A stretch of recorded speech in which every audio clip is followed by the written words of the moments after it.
या घडीची आणखीन एक महत्त्वाची बातमी आहे। राज्यात ऑपरेशन टायगर सक्रिय होताना दिसतंय। नांदेडचे खासदार नागेश आष्टीकर एकनाथ शिंदेंच्या भेटीला गेलेले आहेत। नागेश आष्टीकर हे ठाकरेंच्या शिवसेनेचे खासदार आहेत। नंदनवन या ठिकाणी ही भेट झाली असल्याचं कळतंय। भेटीचं कारण मात्र अद्यापही अस्पष्ट आहे। या घडीची महत्त्वाची बातमी गेले अनेक दिवस खरं तर ऑपरेशन टायगरची चर्चा सुरू आहे।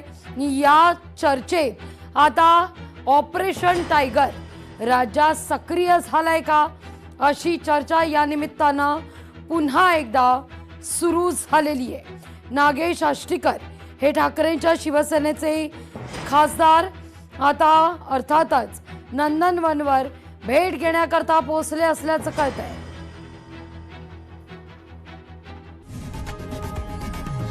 लोकशाही मराठी ऐका, पहा, जागरूक रहा।